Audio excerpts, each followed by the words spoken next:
संक्रमणको दर वृद्धि हुँदै जाँदा नियन्त्रण भने चुनौतीपूर्ण देखिएको छ। सांस्कृतिक महानगर ललितपुरले महामारी नियन्त्रण र रोकथामका लागि अपनाएका उपाय, आगामी तयारीका विषयमा समेत केन्द्रित रहेर महानगरका मेयर चिरीबाबु महर्जनसँग आज हामी कुराकानी गर्दैछौँ।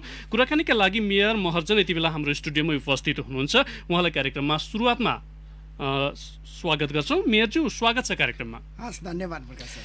पछिल्लो समय जुन हिसाबमा कोरोना महामारीको संक्रमण फैलदो क्रममा रहेको छ उपत्यकामा, कस्ता छन् प्रयत्न महानगरका यसलाई नियन्त्रणमा लिनका लागि? ललितपुर महानगरले यसको नियन्त्रणको निमित्त नगरेको प्रयास भनेको केही पनि छैन। सबै प्रयासहरू हामीले गर्दै आइरहेका छौँ। यसलाई चाहिँ एउटा अङ्ग्रेजीमा भन्छ नि, नो स्टोन अनटर्न भन्छ। यो प्रयास चाहिँ हाम्रो जारी छ र यो भनिरहँदाखेरि हामीले सुरुवाती प्रयासमा चाहिँ हामीले यो रोकथामको निमित्त गर्नुपर्ने एक किसिमको साबुन पानी, सेनिटाइजर, मास्क प्रयोग गर्ने आदि इत्यादि कुरामा चाहिँ हामीले व्यापक रूपमा झ्याली पिटायौँ र त्यसपछिको चरणमा आएर चाहिँ हामीले क्वारेन्टाइनको व्यवस्थापन हामीले राम्रोसँग गऱ्यौँ र अहिले चाहिँ हामीले होल्डिङ स्पेसको पनि हामीले व्यवस्थापन गरेका छौँ र यो सन्दर्भमा चाहिँ हामीले धेरै प्रयासहरू हामीले गरेका छौँ र अहिले पनि हामी गर्दै आइरहेका छौँ। अब यो दिनानुदिन उपत्यकामा बढ्दो संक्रमण जसरी फैलिरहेको अवस्था छ, एकै दिन हिजो 124 जनामा देखिएको छ, ललितपुरमा पनि 12 जना संक्रमित बढेको अवस्था छ। स्थानीय संयन्त्रहरू पर्याप्त छन् यसको नियन्त्रणका लागि अथवा महानगरले बनाएका संयन्त्रहरू पर्याप्त छन्? ललितपुर महानगरपालिकाले वास्तवमै यो ललितपुर महानगर क्षेत्रभित्र मात्रै होइन कि काठमाडौँ उपत्यकाभित्रमा पनि यसको कन्ट्रोलको निमित्त जुन कन्ट्रोलिङ मेकानिजम हामीले प्रयोग गरेका थियौँ त्यो चाहिँ वास्तवमै इफेक्टिभ थियो। यसमा चाहिँ हाम्रो काठमाडौँ भ्याली मेयर्स फोरमले यसमा साह्रै राम्रोसँग हामीले काम गरेका थियौँ। त्यसमा म उपाध्यक्ष छु, विद्यासुन्दर साक्य अध्यक्ष हुनुहुन्छ। हामीले एउटा राम्रो प्रयास गर्दै पनि नेपाल सरकारको तर्फबाट जुन 44वटा उद्योग कल कारखाना खोल्न दिने भन्ने चाहिँ जुन निर्णय गर्यो, त्यो निर्णय पश्चात 1/3 म्यान पावर आउन दिने, 1/4 गाडी चल्न दिने भन्ने जुन निर्णय नेपाल सरकारले गर्यो त्यो चाहिँ अप्रत्याशित निर्णय थियो र त्यो निर्णय पश्चात चाहिँ स्थानीय तहहरूले गरिआएको प्रयासमा चाहिँ एकदमै ठुलो किसिमको विचलन आइपुग्यो। मानौ कि एउटा शान्त तलवमा चाहिँ नेपाल सरकारले ढुङ्गा हान्दे बराबर भयो। अब केही समय निकै एउटा स्थिर रूपमा रहेको उपत्यकाको संक्रमण दर पछिल्लो समय एउटा जुन रूपले बढिरहेको छ, यसले त चुनौती निकै थपिएको छ। सरकार र स्थानीय तह बीचको समन्वय चाहिँ कसरी अगाडि बढिरहेको छ यसको नियन्त्रण अथवा यसलाई प्रभावकारी रूपमा नियन्त्रण गर्नका लागि? यसमा चाहिँ सङ्घीय सरकारको तर्फबाट अहिलेको परिप्रेक्ष्यमा जस्तै corona crisis management centre CCMC उप प्रधानमन्त्रीज्यूको अध्यक्षतामा यो कमिटी छ र पछिल्लो कालखण्डमा आएर CCMCले पनि यो काठमाडौँ भ्याली मेयर्स फोरमका अध्यक्ष, उपाध्यक्ष र सचिवलाई पनि त्यसमा पदेन सदस्यको रूपमा हामीलाई आमन्त्रण गर्न थालिएको छ र त्यसपछि अब हामीले चाहिँ CCMCले चाहिँ के गर्दैछ, के गर्न खोजेको छ भन्ने कुरा चाहिँ हामीले जानकारी भयो। तर त्योभन्दा अगाडि चाहिँ हामीलाई त्यसमा राखिएको थिएन र नेपाल सरकारको तर्फबाट चाहिँ आफूहरूले निर्णय गर्नुहुन्छ। तर त्यसपछि चाहिँ एउटा परिपत्र गरेर स्थानीय तहहरू 753 सबै ल निम्नानुसारको चाहिँ कार्यहरू गराउन हुन अनुरोध छ भन्ने किसिमको व्हिप जारी गरिन्छ। त्यसकै आधारमा पनि हामीले काम गर्दै आइरहेका थियौँ। अब यो 79,000 घर परिवार रहेको ललितपुर क्षेत्रमा अथवा ललितपुरमा संक्रमण उपत्यकाका 3 जिल्लाका तुलनामा अलिकति कम नै देखिए पनि जोखिम भने न्यून नभएको अवस्था पनि छ। किनभने काठमाडौँ उपत्यकामा प्रवेश गर्ने मानिसहरू ललितपुर, काठमाडौँ, भक्तपुर, जुनसुकै स्थानमा पनि बसोबास गरिरहेका छन्। मुख्य रूपमा समस्या कहाँनिर देखियो र यो संक्रमणको अवस्था चाहिँ यो भयावह रूपमा बढ्दै गएको छ? तपाईँको मूल्याङ्कनले के भन्छ? मेरो मूल्याङ्कनले के भन्छ भने हामी ललितपुर महानगरपालिकाको तर्फबाट यो भयावह स्थितिलाई चाहिँ प्रक्षेपण गरेरै पहिलेदेखि नै हामीले कन्ट्रोलका मेकानिजमलाई चाहिँ हामीले लागू गर्दै आइरहेका थियौँ र यो भनिरहँदाखेरि स्थानीय टोल छिमेक वडाको सम्पूर्ण जनप्रतिनिधि लगायत वडावासीहरूले चाहिँ राम्रो सहयोग गर्नुभएको थियो। तर त्यो सहयोग चाहिँ नेपाल सरकारको तर्फबाट जब यो लकडाउन लगभग सिद्धियो भनेर घोषणा गरिसकेपछि यी जम्मै सङ्घ संस्थाहरू स्थानीय टोलवासीहरू पनि अलिकति डिफङ्क्ट हुन गयो। अब त्यो भइसकेपछिको अवस्थामा चाहिँ यसको जुन यो भयावह स्थिति जुन अभिवृद्धि भयो त्यहाँनिर चाहिँ कन्ट्रोल भएन। तरै पनि हाम्रो प्रयास चाहिँ एकदमै जारी छ। हामीले चाहिँ यसमा चाहिँ गर्नुपर्ने काम कुराहरू चाहिँ हामीले सबै नै गरिरहेका छौँ। तर पूर्व तयारी भएन अथवा न्यून परीक्षणले गर्दा पनि यो अवस्था चाहिँ देखिएको भन्ने आरोप पनि ललितपुरलाई त लागिरहेको छ नि। ललितपुरलाई त्यो आरोप लागेको छैन, किन भन्दाखेरि पिसिआर टेस्टिङ गर्ने भन्ने कुरा चाहिँ फेडरल गभर्मेन्टको काम हो। फेडरल गभर्मेन्टले चाहिँ सङ्घीय सरकारले चाहिँ स्थानीय तहलाई त्यो अधिकार दिएकै छैन। उदाहरणको निमित्त मध्यपुर ठिमी नगरपालिकासँग चाहिँ उहाँहरूको त्यो कोरियन सरकारसँग एउटा जुन समन्वय गरेर एउटा हस्पिटल खोलिरहेको थियो, त्यहाँ चाहिँ यसका पूर्वाधारहरू सबै थिए, तर मध्यपुर ठिमी नगरपालिकालाई चाहिँ यो अधिकार दिइएन। त्यस्तै हालसालै मात्रै आएर यो अधिकार चाहिँ स्थानीय हस्पिटलहरूलाई पनि दिएको छ। तसर्थ अहिलेको सन्दर्भमा आएर चाहिँ प्रकाशजीले भन्नुभयो जस्तै अहिले यो जुन यो यसको यो जाँच पडताल गर्ने छ, यो रेसियो चाहिँ अहिले बढ्दैछ। अब क्वारेन्टिनको उचित व्यवस्थापन नहुँदा धेरै स्थानीय तहहरूले महामारीको समयमा निकै कठिन अवस्था पनि झेलेका छन्। यी विषयहरूमा चाहिँ तपाईँहरूको ध्यान गएको छ कि छैन, अथवा यसको उचित व्यवस्थापनले भोलिको चाहिँ जुन सङ्क्रमणको अवस्था छ त्यसलाई नियन्त्रणमा सघाउ पुर्याउने हिसाबका तयारीहरू चाहिँ कसरी अगाडि बढिरहेका छन्?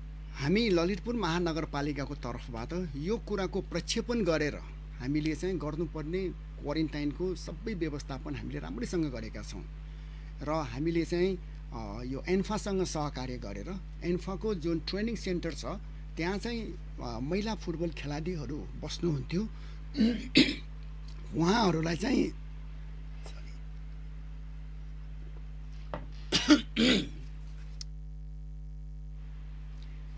चाहिँ उहाँहरूको ट्रेनिङ सेसन चाहिँ चलेको थिएन। तसर्थ त्यो भौतिक संरचनामा चाहिँ हामीले राम्रो किसिमको क्वारेन्टाइनको व्यवस्थापन गऱ्यौँ।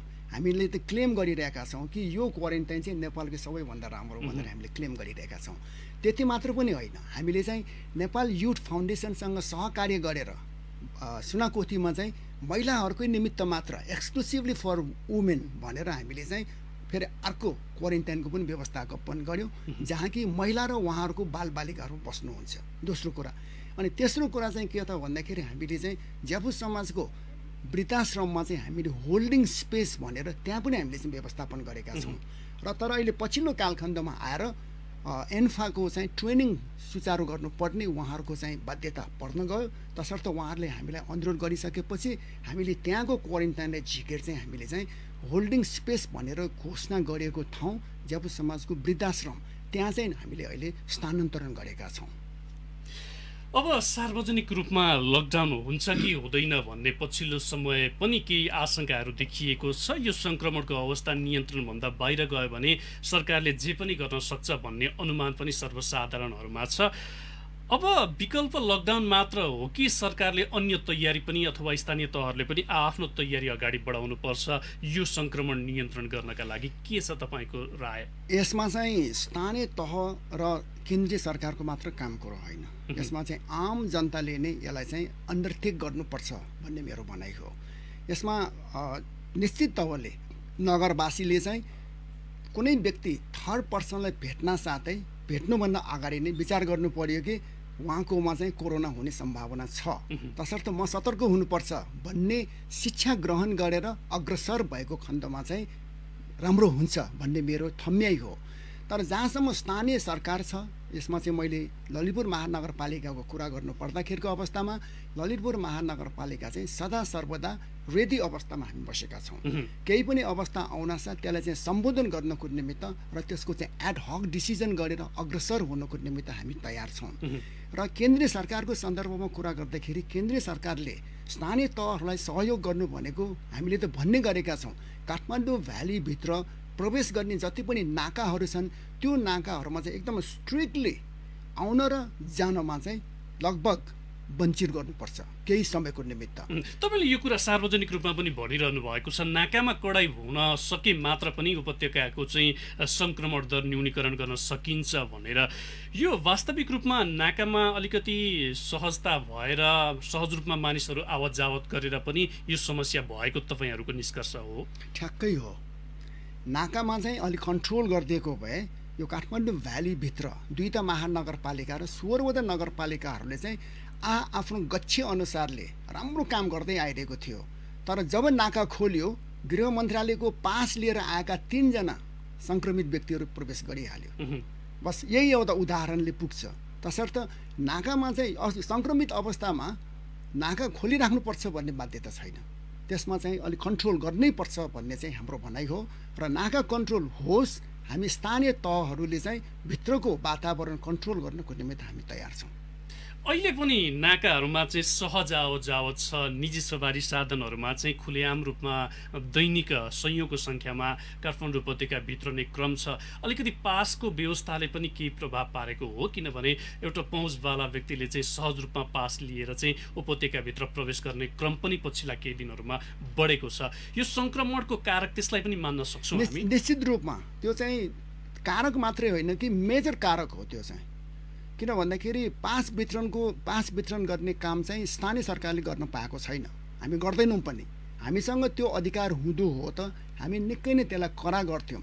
तर यो चाहिँ अब फेडरल गभर्मेन्टको काम हो, सङ्घीय सरकारको काम हो। सङ्घीय सरकारले चाहिँ यसमा जुन किसिमले यसमा अलि हल्का पुल्का तवरले यसलाई व्यवहार गरियो, त्यसकै परिणाम हो अहिलेको यो भयावह स्थिति भनेको। अब के गर्ने, तपाईँको सुझाव के रहन्छ केन्द्र सरकारलाई? किनभने काठमाडौँ उपत्यकाभित्रको सङ्क्रमणको अवस्थाले हेर्दा शुभ सङ्केत त पक्कै पनि देखाएको छैन। यसलाई प्रभावकारी नियन्त्रणका लागि केन्द्र सरकारले के गर्ने अनि तपाईँहरूले के गर्ने? अब यसमा 2टा कुरा छ। एउटा चाहिँ केन्द्रीय सरकारको तर्फबाट हामी धेरै कुरा अपेक्षा गर्दैनौँ, किनभने अहिले स्थानीय सरकारहरू पनि आफ्नै क्षेत्रमा चाहिँ क्यापेबल हुनुहुन्छ छ।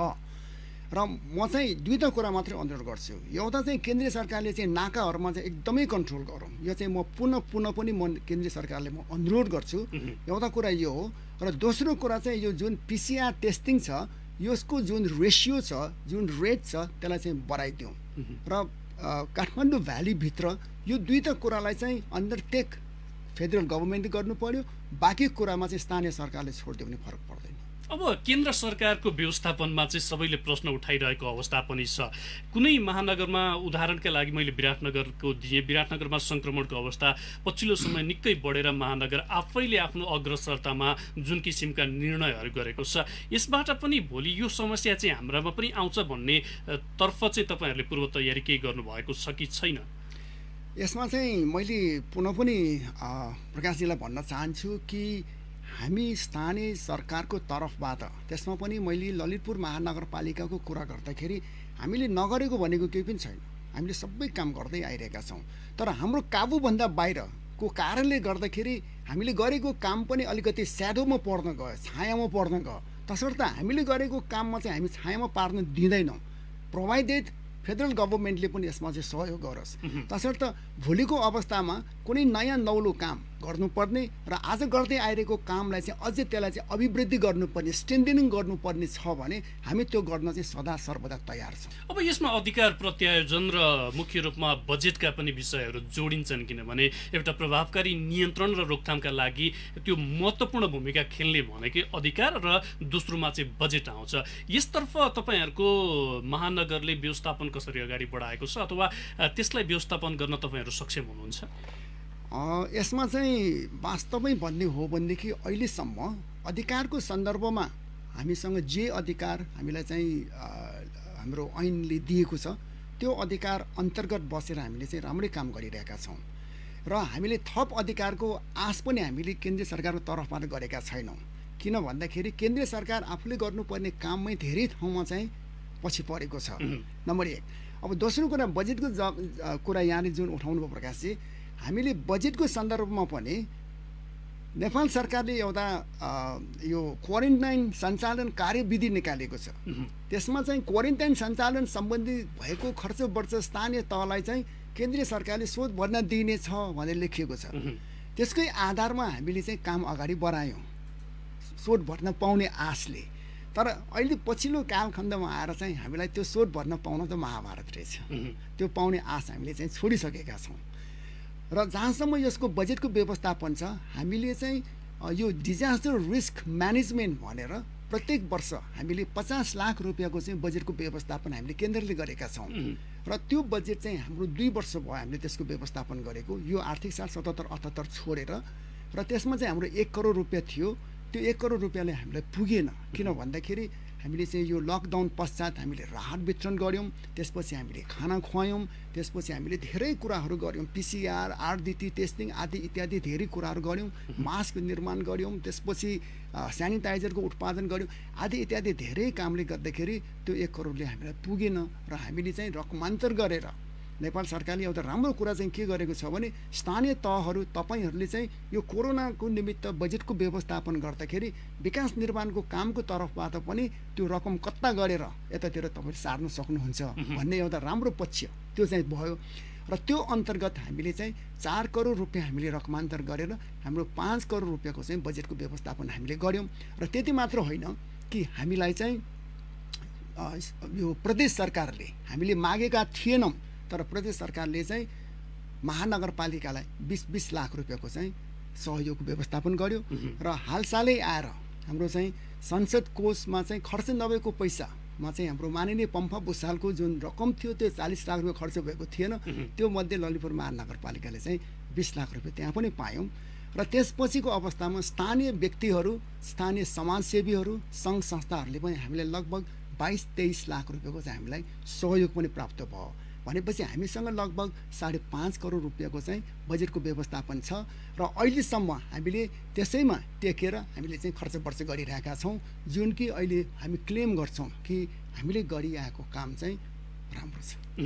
अब मैले थोरै जोडेँ, जस्तो एउटा सांस्कृतिक नगरका रूपमा पनि महानगरलाई चिनिन्छ, ललितपुर महानगरलाई। यहाँ धार्मिक आस्था अनुसारका जात्रा पर्वहरू चाहिँ एउटा हरेक समय, अथवा यहाँ त भन्ने नै हो भने हरेक समय एउटा न एउटा जात्रा पर्वहरू भइ नै रहने अवस्था पनि रहन्छ।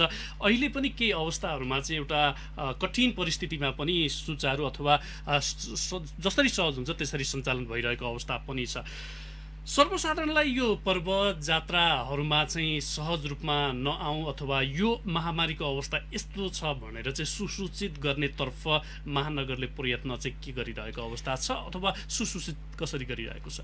यसमा चाहिँ हामीले निश्चित तौरले यो अहिलेको यो जात्रा पर्वको समय हो र यो बेलामा चाहिँ जात्रा पर्वहरू नगराउन र गर्नै परेको खण्डमा पनि विधि पुर्याउने मात्रै काम गर्नको निमित्त हामीले चाहिँ अनुरोध गर्दै आइरहेका छौँ।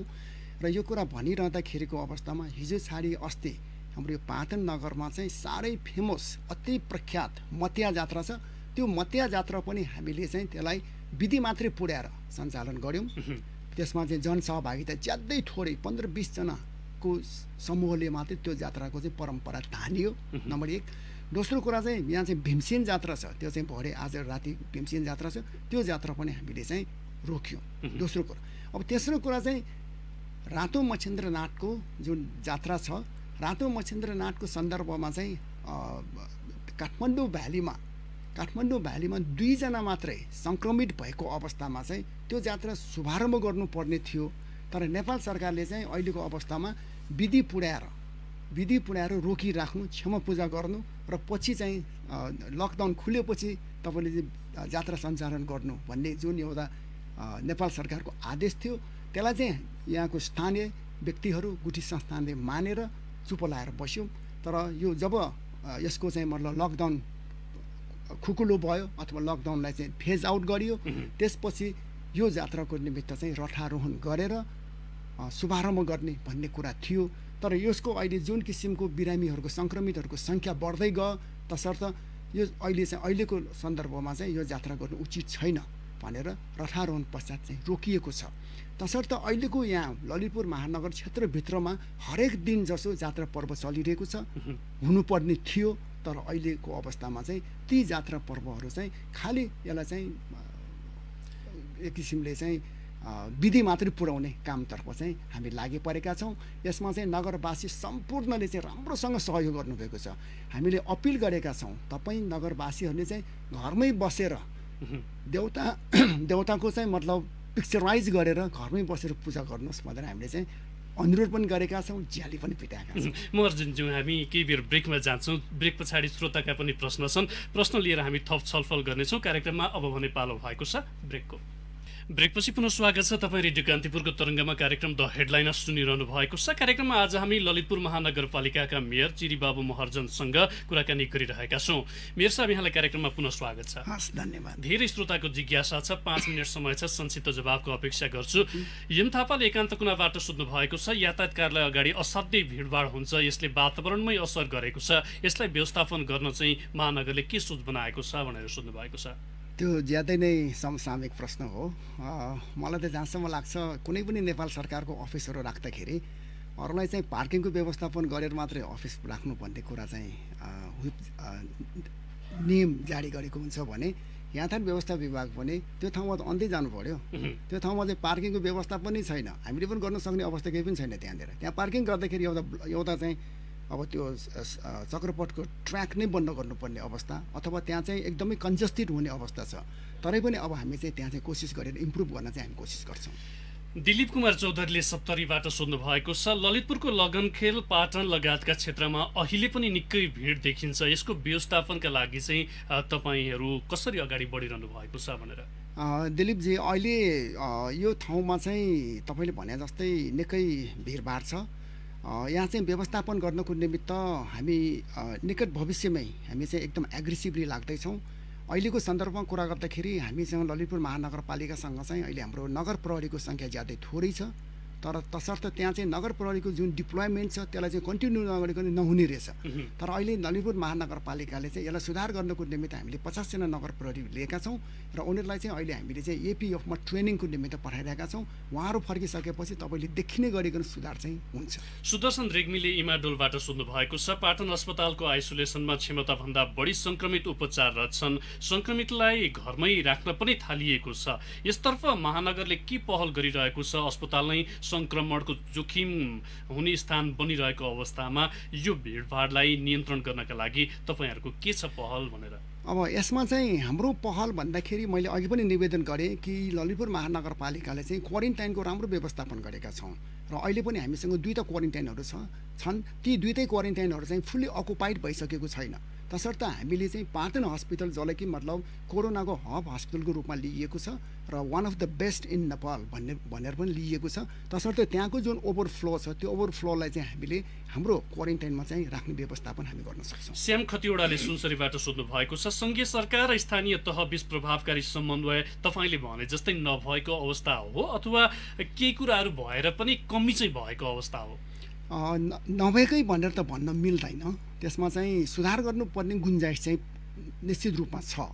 यो भनिरहँदाखेरि केन्द्रीय सरकारको तर्फबाट हामी अपेक्षा गर्छौँ कि स्थानीय तहहरूलाई चाहिँ मतलब केन्द्रीय सरकारले चाहिँ मतलब आदेश गर्ने मात्र होइन, आदेश मात्र गरेर काम बन्दैन, त्यो आदेशको साथसाथमा चाहिँ त्यसको चाहिँ मतलब अन्य उपायहरू पनि प्रस्ताव गर्नुपर्छ भन्ने चाहिँ मेरो भनाइ हो। बालकुमार बिरहीले सामाजिक सञ्जाल फेसबुक मार्फत राख्नु भएको छ, इटहरीबाट कोरोनाका कारण ललितपुर महानगरले धार्मिक पर्यटन क्षेत्रमा ठुलो असर पारेको अवस्था हामीले मूल्याङ्कन गरेका छौँ। कोरोना विरुद्ध लड्नका लागि अथवा यो कोरोनाको महामारीले यो क्षेत्रमा कस्तो असर पारेको छ र यो क्षेत्रबाट माथि उठ्न चाहिँ कति समय लाग्ला भनेर उहाँको प्रश्न। यो ज्यादै नै समसामयिक प्रश्न सोधिदिनु भयो बालकुमारजी, तपाईँलाई धेरै धेरै धन्यवाद।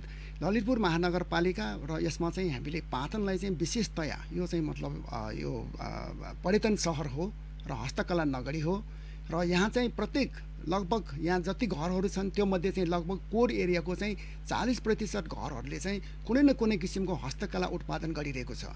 तर अहिलेको अवस्थामा कुरा गर्दाखेरि उहाँहरूको हस्तकला जुन उत्पादन छ त्यो उत्पादनले चाहिँ बजार पाइरहेको छैन। तसर्थ उहाँहरू चाहिँ अहिले विचलनको अवस्थामा छ। तर हामीले उहाँहरूलाई चाहिँ विचलन नहुनको निमित्त हामी चाहिँ एउटा प्याकेजको व्यवस्थापन गरिरहेका छौँ। त्यो बमोजिमले चाहिँ हामी अग्रसर हुँदैछौँ र यहाँले सोधनी गर्नुभए अनुसार यो पाटनको चाहिँ मतलब जुन किसिमको हस्तकला क्षेत्र र पर्यटन उद्योग छ यसमा चाहिँ पूर्ववत अवस्थामा आउनुको निमित्त मलाई जहाँसम्म लाग्छ 3-4 वर्ष चाहिँ पक्कै पनि लाग्छ। अन्तिममा डोलराज पराजुलीले सोध्नु भएको छ रूपन्देही मणिग्रामबाट, नेपाल सरकारले सिमानामा लापरवाही गर्दा सोझा साझा जनतालाई चाहिँ घरभित्रै थुनिएर बस्नुपर्ने अवस्था छ। पहुँचवाला व्यक्तिहरूले चाहिँ खुलेआम सडकको प्रयोग गरिरहेका छन्। सवारी साधनमा राजधानीभित्र नै क्रम पनि बढिरहेको छ। यसैलाई तपाईँ यो राजधानीको पछिल्लो अवस्थाको मुख्य कारक मानेर अगाडि बढिरहनु भएको हो? निश्चित रूपमा हो दुर्लाजी। हामीले स्थानीय तहले चाहिँ आफ्नो क्षेत्रभित्र, हाम्रो महानगरपालिकाको टेरिटोरीभित्र यदि केन्द्रीय सरकारले चाहिँ यो नाकाहरूमा चाहिँ राम्रोसँग व्यवस्थापन गरिदिएको भए यो चाहिँ हाम्रो क्षेत्रभित्रको जति पनि पहिलाको समस्याहरू थियो ती समस्याहरूलाई चाहिँ हामीले कन्ट्रोल गरिराखेका थियौँ र कन्ट्रोल गर्न सक्छौँ भन्ने चाहिँ हाम्रो मान्यता थियो। तर त्यसमा चाहिँ अब नाकाहरू खुल्ला हुँदाखेरिको अवस्थामा हामीले साह्रै नै गाह्रो पर्यो। हवस् त मेयरज्यू, हाम्रो कार्यक्रमको निर्धारित समय सकिएको छ। स्टुडियोमै आएर अमूल्य समय र विचार उपलब्ध गराइदिनु भयो, त्यसका लागि यहाँलाई धन्यवाद छ। हस् प्रकाश सर, तपाईँलाई पनि धेरै धेरै धन्यवाद। कान्तिपुर 96.1 लाई पनि धेरै धेरै धन्यवाद। मलाई अमूल्य समय दिनुभयो, मनको बह पोख्न पाएँ। धन्यवाद। हवस् त श्रोता, आजका लागि कार्यक्रमको निर्धारित समय सकिएको छ। कार्यक्रममा आज हामीले ललितपुर महानगरपालिकाका मेयर चिरीबाबु महर्जनसँग कुराकानी गऱ्यौँ। फरक प्रसङ्गमा अर्का अतिथिसँगको छलफल लिएर भोलि फेरि आउनेछौँ। समय अभावले गर्दा पुरुषोत्तम पोखरेलले चापागाउँबाट, त्यसैगरी सानो युञ्जनले भक्तपुरबाट, बलबहादुर भट्टराईले झापाबाट, सुचिता भण्डारीले लगनखेलबाट सोध्नु भएको प्रश्न राख्न सकिन। सामाजिक सञ्जालमा पनि धेरै श्रोताहरूले आफ्नो जिज्ञासा राख्नु भएको थियो, त्यो राख्न सकिन, त्यसका लागि क्षमा प्रार्थी छु। आजको कार्यक्रमबाट न्युज डेस्कका सबै सहकर्मीसँगै प्राविधिक मित्रहरू दीपक सापकोटा र रवि श्रेष्ठसँगै म प्रकाश पाठक पनि बिदा हुन्छु। नमस्कार।